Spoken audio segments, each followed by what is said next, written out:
नमस्कार दोस्तों। आज के सेशन में मैं बात करूंगा एक्टिव एफटीपी और पैसिव एफटीपी के बारे में। एक्टिव एफटीपी कैसे काम करता है, पैसिव एफटीपी कैसे काम करता है, दोनों के बीच में डिफरेंस क्या है, क्यों पैसिव एफटीपी इंट्रोड्यूस किया गया मार्केट में, और अगर ये फायरवॉल के साथ काम कर रहा है तो कैसे एक्ट करता है, पोर्ट का ट्रांसलेशन कैसे होता है, पैसिव एफटीपी में अगर यूज हो रहा है तो फायरवॉल कैसे एक्ट करेगा, पोर्ट्स का ट्रांसलेशन कैसे होगा, कितने मेथड्स हैं इसको तरीके, किन किन तरीक़ों से आप एफटीपी को यूज कर सकते हो, पोर्ट नंबर क्या क्या यूज होते हैं, चैनल्स कैसे, डेटा चैनल्स कैसे काम करता है, कमांड चैनल कैसे काम करता है, इन्हीं पॉइंट्स पे आज हम बात करेंगे।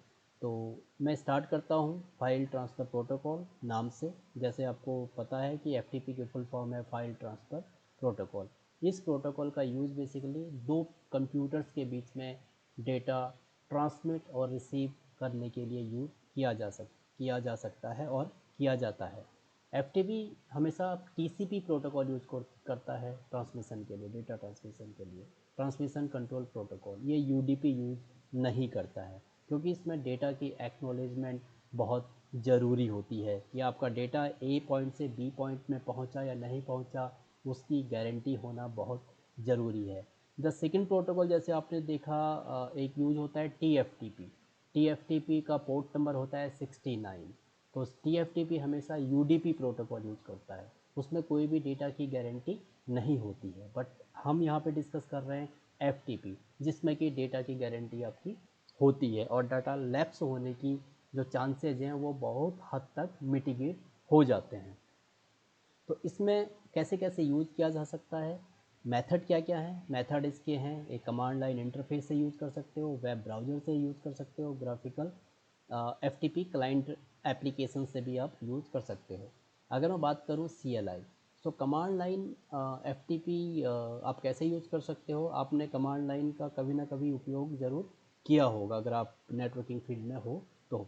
हर ऑपरेटिंग सिस्टम, चाहे वो विंडोज़ हो, लिनक्स हो, मैक ऑपरेटिंग सिस्टम हो, सभी में एफटीपी के लिए कुछ बिल्ट इन कमांड दिए जाते हैं जिनका उपयोग करके एफटीपी साइट से कनेक्ट हो सकते हो। जैसे आप विंडोज़ में यूज़ कर सकते हो, कमांड लाइन ओपन करके, CMD ओपन करके उसके अंदर एफटीपी के बाद आप स्पेस दे के एफटीपी सर्वर का IP एड्रेस देते हो उससे कनेक्ट होने के लिए। सेम आप लिनक्स और मैक ऑपरेटिंग सिस्टम में भी यूज़ कर सकते हो उनके CLI command line interface use करके।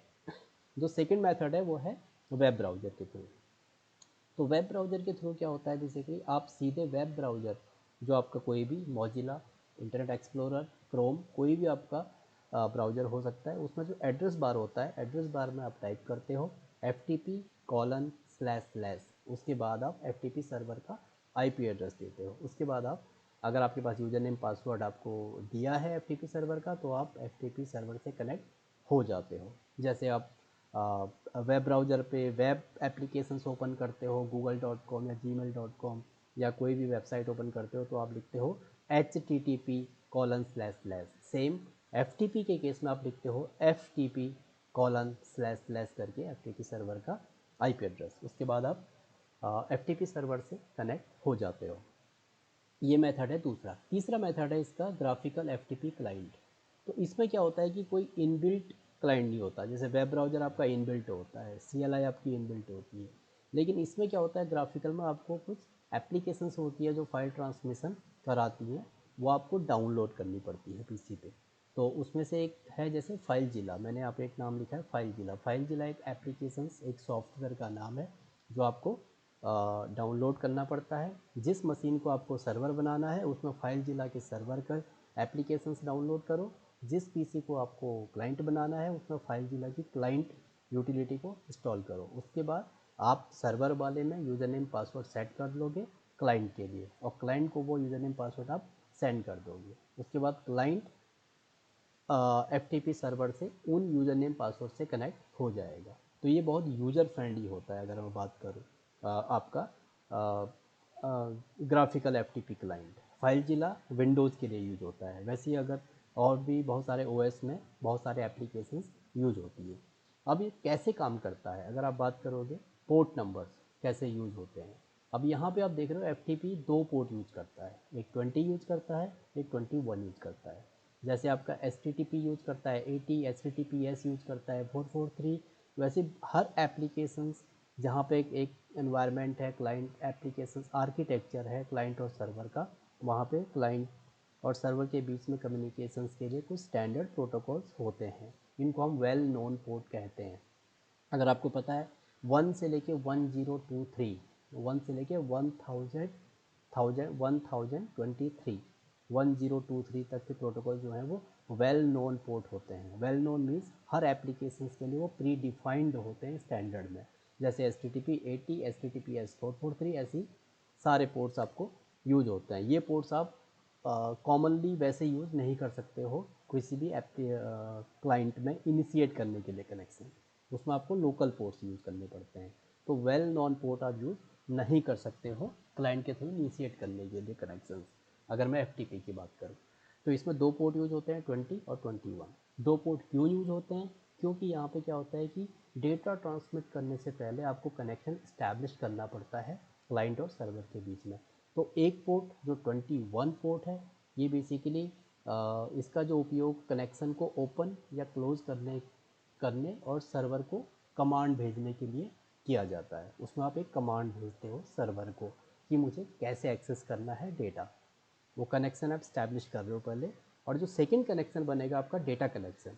सो कनेक्शन जो डेटा कनेक्शन है वो स्थापित होने के बाद डेटा कनेक्शन के थ्रू आप क्लाइंट सर्वर के बीच फाइल ट्रांसफ़र कर सकते हो। एक बार आपका कनेक्शन बन गया पोर्ट नंबर 21 पे, उसके बाद पोर्ट नंबर 20 पे आप डेटा ट्रांसमिट कर सकते हो। ये बेसिकली कमांड आपको सर्वर देता है। तो ये 2 पोर्ट्स इसमें यूज होते हैं। अब हम बात करते हैं कि कितने मोड पे ये काम करता है। तो FTP 2 अलग अलग मोड्स पे काम कर सकता है, एक्टिव मोड और पैसिव मोड। जब स्टार्ट हुआ था बेसिकली FTP जब लॉन्च हुआ था, इंट्रोड्यूस हुआ था इस मार्केट में, इंडस्ट्री में, तो सिर्फ एक्टिव मोड काम करता था। तब इसका पैसिव मोड बाद में इंट्रोड्यूस हुआ बेसिकली। तो पहले क्या होता था, जो क्लाइंट के बीच में कम्युनिकेशंस होता था, अगर आप यहाँ पे देख रहे हो ये FTP सर्वर है, ये FTP क्लाइंट है।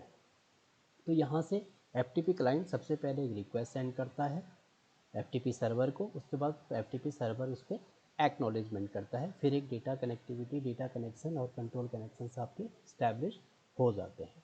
अब इसमें जैसे मैंने आपको बताया कि इसमें 2 पोर्ट यूज होते हैं 20 और 21। तो इसमें आप देख रहे हो FTP सर्वर 20 और 21 पे काम करता है। एक यूज करता है वो data connections command channel create connection बनाने के लिए, और एक डेटा चैनल क्रिएट करने के लिए। अब FTP क्लाइंट क्या करेगा, अपना उसके पास भी 2 पोर्ट होने चाहिए। एक पोर्ट जो कनेक्शन इस्टेब्लिश करेगा, दूसरा पोर्ट एग्जैक्टली जिसमें डेटा ट्रैवल करेगा, ट्रांसमिट होगा, जिसके थ्रू ट्रांसमिट और रिसीव कुछ भी हो सकता है वो डेटा।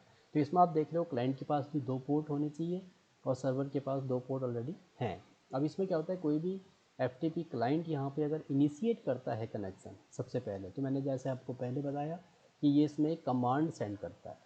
तो इसमें जैसे कमांड होती है पोर्ट की, तो इसमें ये 2 चीज़ इन्फॉर्मेशन देता है। पहले एक ये कमांड सेंड करता है पोर्ट की, और एक ये इन्फॉर्मेशन दे रहा है अपने पोर्ट नंबर और डेटा चैनल कि अगर ये कनेक्शन स्टैब्लिश हो जाता है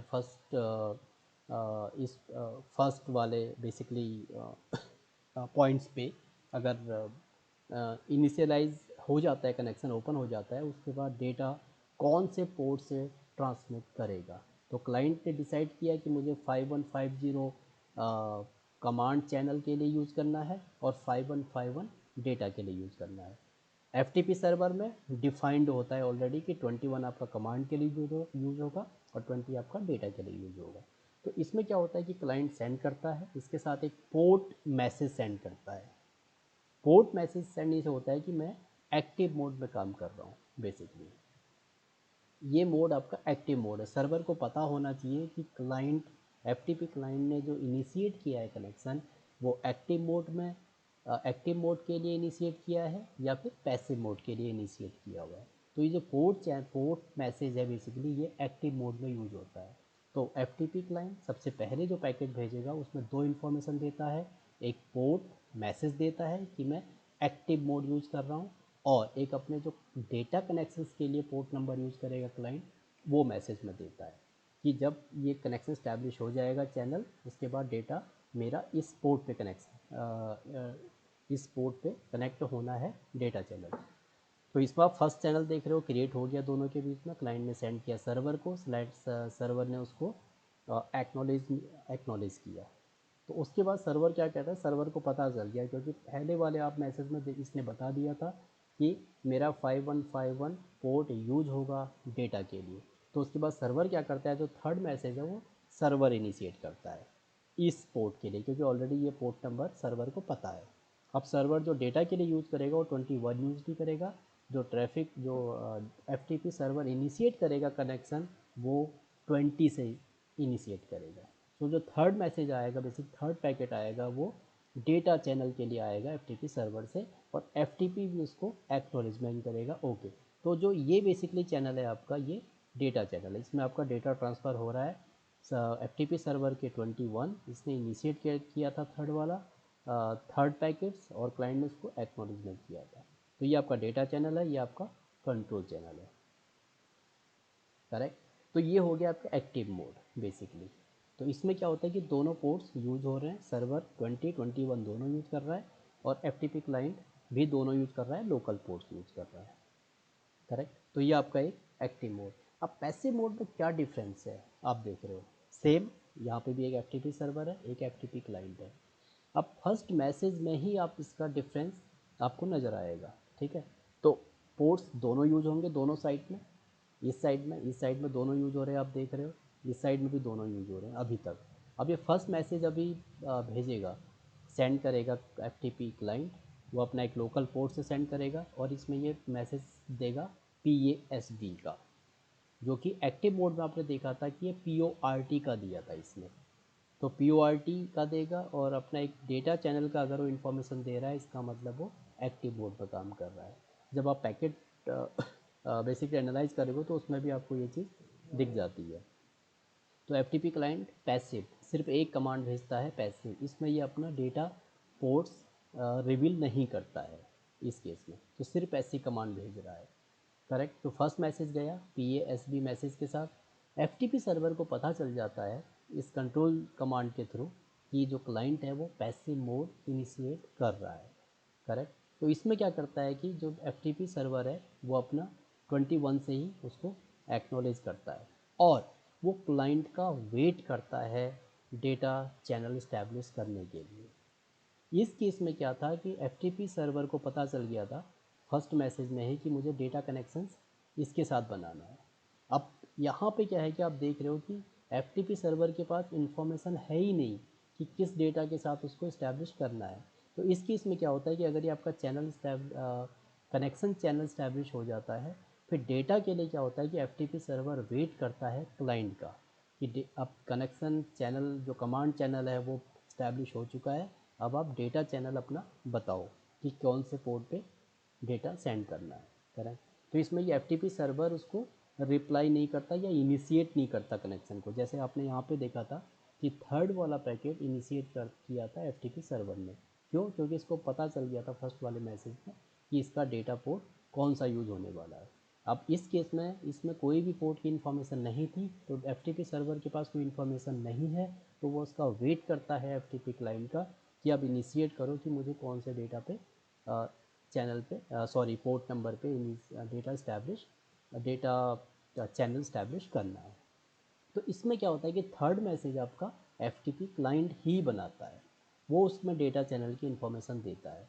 अब यहाँ पे जैसे जब ये डेटा चैनल की इन्फॉर्मेशन देता है, तो इसमें क्या होता है 20 पे नहीं जाएगा, 20 एक्चुअली इनिशिएशन के लिए यूज होता है हमेशा। जो 20 पोर्ट नंबर है वो इनिशिएट करेगा कनेक्शन ऑलवेज, वो रिसीव नहीं करेगा।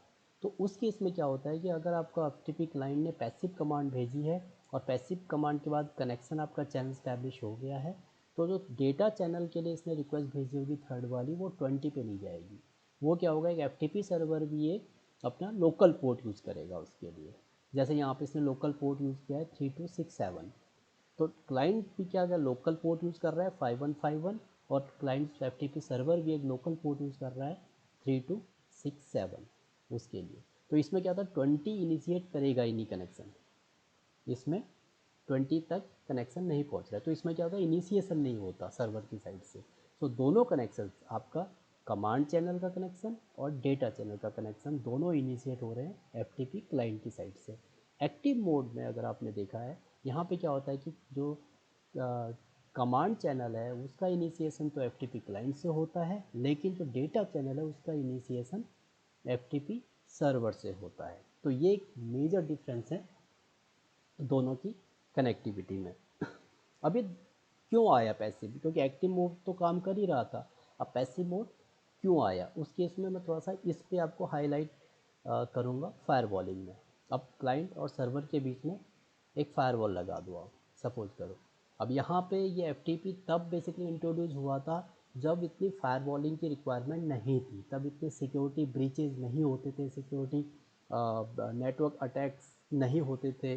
तो उस टाइम पे ये यूज़ होता था, उस टाइम के लिए अच्छा था क्योंकि बीच में कोई फायरवॉलिंग नहीं हो रही है।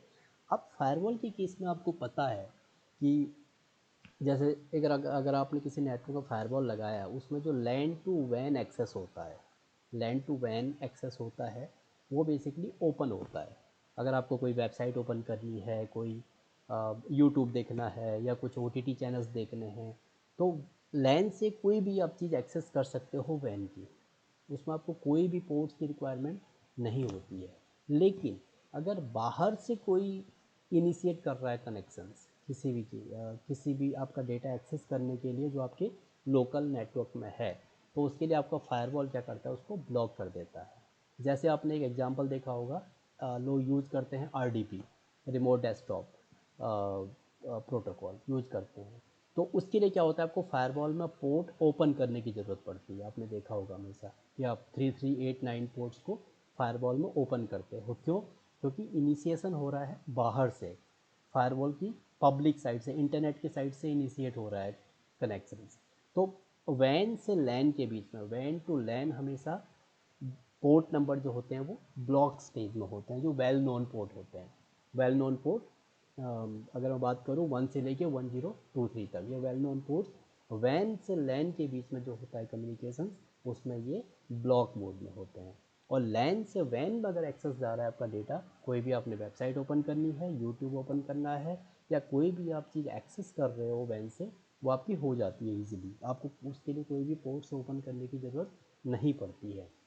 वहीं पे अगर आपने आईपी कैमरा लगा रखे होते हैं, बहुत बार आपने देखा होता है, तो आईपी कैमरा अगर आपको बाहर से एक्सेस करने होते हैं एनबीआर से, तो आप पोर्ट ओपन करते हो उसके, करेक्ट, क्योंकि रिक्वेस्ट बाहर से आ रही है। तो फायरवॉल के बाहर से अगर कोई रिक्वेस्ट आ रही है, इनिशिएट हो रहा है कनेक्शन, करेक्ट, उसके लिए आपको क्या करना पड़ता है कि फायरवॉल में पोर्ट्स को ओपन करना पड़ता है। आप जैसे पोर्ट फॉरवर्डिंग करते हो, पोर्ट को फॉरवर्ड करना पड़ता है, करेक्ट। तो वो पोर्ट फॉरवर्डिंग रिक्वायर्ड होती है हमेशा जब वैन से लैन में एक्सेस हो रहा है, बाहर से इनिशिएट हो रहा है। क्योंकि फायरवॉल को पता नहीं होता कि ये किसका कनेक्शन है, वो उसको एज ए अटैक समझता है, सिक्योरिटी ब्रीच समझता है, तो उसको वो ब्लॉक कर देता है। तो यहाँ पे आप देख रहे हो एक्टिव एफटीपी में, अगर एक्टिव एफटीपी की आप बात करोगे, यहाँ पे क्लाइंट मशीन है और एक सर्वर मशीन है। अब यहाँ से इसको थोड़ा सा रिलेट करना आप, ये एक्टिव मोड है, ये पैसिव मोड है, और ये फायरवॉल का एक्टिव एफटीपी के साथ एक्शन है, और ये फायरवॉल का पैसिव एफटीपी के साथ एक्शन है, करेक्ट। तो एक्टिव में आप देख रहे हो क्लाइंट ने इनिशिएट किया था कनेक्शन एक लोकल पोर्ट से, जैसे यहाँ पे लोकल पोर्ट 1500 दिया हुआ है मैंने, यहाँ पे लोकल पोर्ट आपने देखा था 5150 के साथ। तो ये इसने इनिशिएट किया कनेक्शन 21 के साथ, सर्वर का ये एफटीपी सर्वर है 21 के साथ, ये इसका 21 पोर्ट है, आप देख रहे हो यहाँ से इनिशिएट किया, यहाँ कनेक्शन 21 के साथ।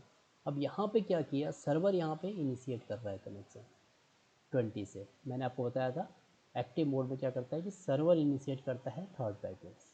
अब ये सर्वर इनिशिएट करेगा तो ये क्या है कि पब्लिक साइट है या बाहर की साइट है, ये आपकी लोकल लैन की साइट है, क्लाइंट आप अंदर बैठे हो, लेकिन ये सर्वर की साइट है। तो यहाँ पे क्या होता है कि अगर सर्वर की साइट से, बाहर की साइट से, पब्लिक साइट से मैं बात करूँगा, इंटरनेट की साइट से अगर कोई रिक्वेस्ट इनिशिएट हो रही है जिसकी रिक्वायरमेंट अंदर से गई नहीं है जिस पोर्ट पे, करेक्ट, उस पोर्ट को फायरवॉल हमेशा ब्लॉक कर देता है।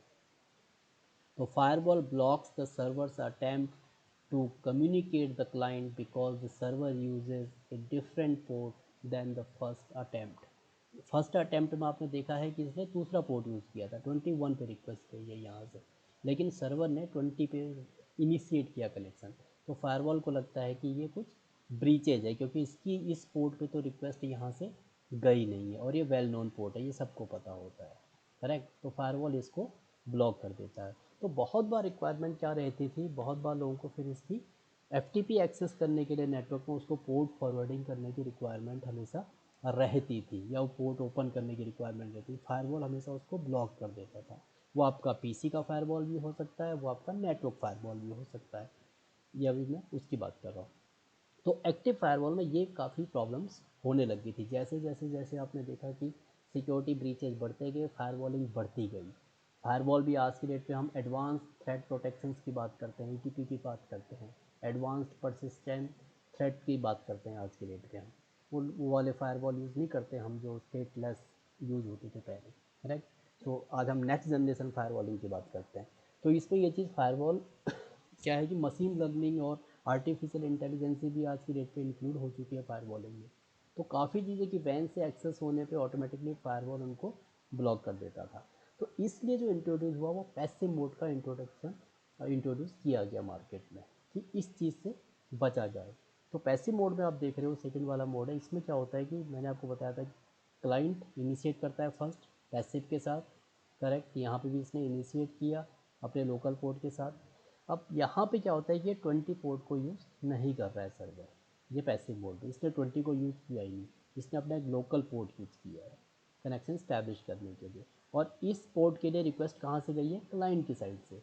तो आपकी लैन की साइड से अगर एक्सेस जा रही है किसी पोर्ट के लिए, तो ऑटोमेटिकली उस पर रिक्वेस्ट फायरवॉल अलाउ कर देता है वैन की साइड से, क्योंकि लैन की साइड से सेम पोर्ट के लिए रिक्वेस्ट गई है, इसलिए उसको अलाउ कर देता है। अगर नए पोर्ट से अगर किसी ने इनिशिएट किया होता कनेक्शन वैन से, तो ये फायरवॉल इसको भी ब्लॉक कर देता। तो यहाँ पे आप डेफिनेशन भी इसकी देख सकते हो, firewall does not block the servers attempt to communicate the client because the client initiated the communication both the times. इसमें क्या था, क्लाइंट ने एक्सेस किया। जैसे आप google.com यूज़ करते हो, Gmail यूज़ कर सकते हो, और बहुत सारी वेबसाइट आप यूज़ कर सकते हो, कोई दिक्कत नहीं आती, कभी भी आपको पोर्ट ओपन करने की ज़रूरत रिक्वायरमेंट नहीं पड़ती है, करेक्ट, क्योंकि आप इनिशिएट कर रहे हो कनेक्शन। अगर आपकी लैन पे कोई बाहर से एक्सेस करेगा, इनिशिएट करेगा कनेक्शन, आपका फायरवॉल उसको ऑब्वियसली ब्लॉकिंग स्टेज पे रखेगा उस पोर्ट को, करेक्ट।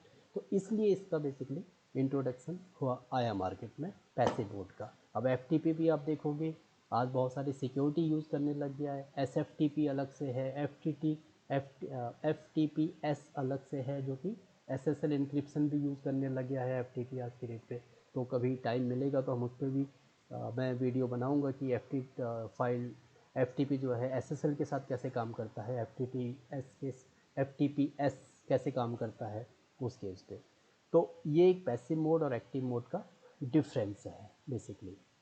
अब इसमें क्या होता है कि जब आप पैसिव मोड यूज़ करते हो तो एफटीपी सर्वर को पता होना चाहिए, करेक्ट। अब यहाँ पे क्या है कि आपका किसी भी पोर्ट पे कम्युनिकेशन हो सकता है, आप देख रहे हो किसी भी पोर्ट पे कम्युनिकेशन, लोकल पोर्ट पे कम्युनिकेशन होता है। तो कितने क्लाइंट एक्सेस कर रहे हैं एफटीपी सर्वर को, ये एफटीपी सर्वर को एक पता होना चाहिए पहले। जब वो एफटीपी सर्वर कॉन्फ़िगरेशंस कर रहे होते हो तो उनको पता होना चाहिए कि मैक्सिमम ट्रैफिक कितना रहेगा, करेक्ट। एक दिन में सपोज करो 1000 क्लाइंट कनेक्ट करने हैं, या एक दिन में 100 क्लाइंट कनेक्ट होने हैं, या एक दिन में 500 क्लाइंट कनेक्ट होने हैं। तो उनके पास एक डेटा होना चाहिए कि इस एफटीपी सर्वर पे एक दिन में कितना लोड कंकरेंटली कितना हो सकता है। तो उसके अकॉर्डिंग उनको अपने एफटीपी सर्वर में पोर्ट्स की कॉन्फ़िगरेशन भी करनी पड़ती है लोकल पोर्ट के लिए, क्योंकि हर क्लाइंट का अलग पोर्ट यूज होगा, और एक क्लाइंट मल्टीपल पोर्ट्स भी यूज कर सकता है उस केस पे। तो अगर पोर्ट्स कॉन्फ़िगर नहीं किए गए एफटीपी सर्वर में, और सपोज करो 10 पोर्ट आपने कॉन्फ़िगर किए हुए हैं, और 10 पोर्ट एक ही क्लाइंट ने यूज़ कर लिए हैं कनेक्शन के लिए, तो जो दूसरा क्लाइंट होगा या तीसरा क्लाइंट होगा वो एफटीपी सर्वर से कम्युनिकेट कर ही नहीं पाएगा, क्योंकि उसके पास पोर्ट अब बचे ही नहीं। लोकल पोर्ट्स आपको मल्टीपल चाहिए होते हैं। अगर मैं 2021 वेल नोन पोर्ट की बात करूँ, वो आपको सिंगल से काम चल जाता है। तो यहाँ पे ये FTP सर्वर जब कॉन्फ़िगर आप करते हो FTP सर्वर को, तो उसमें एक आप पोर्ट की रेंज भी देते हो कि अगर FTP client passive mode use कर रहा है तो कितने पोर्ट्स मेरे यूज़ हो सकते हैं। तो आपके वो उस पर अवेलेबिलिटी के हिसाब से उसकी अवेलेबिलिटी को अफेक्ट नहीं करता है अगर आपकी पोर्ट रेंज होती है। अगर आपको लग रहा है कि 100 क्लाइंट कनेक्ट होने हैं, 100 कनेक्शंस कनेक्ट होने हैं और 100 में से अगर आप 200 भी पोर्ट रेंज रखते हो तो उससे आपका काम चल जाएगा। अगर 1000 है तो आपको इसमें पोर्ट 1000 रखने पड़ेंगे उस केस में। तो ये FTP सर्वर की बेसिकली रिक्वायरमेंट होती है कॉन्फ़िगरेशंस की। अगर ये मिस कॉन्फ़िगरेशंस होगा तो भी आपकी अवेलेबिलिटी अफेक्ट करेगी FTP सर्वर की, correct. So I think I just tried my best to explain active mode और पैसिव मोड। तो मिलते हैं अगले वीडियो में। तो लेट्स सी कब टाइम मिलता है अगले वीडियो का। तो कोई भी आपके अगर क्वेश्चन सुझाव कमेंट्स में आप दे सकते हो। Thank you very much.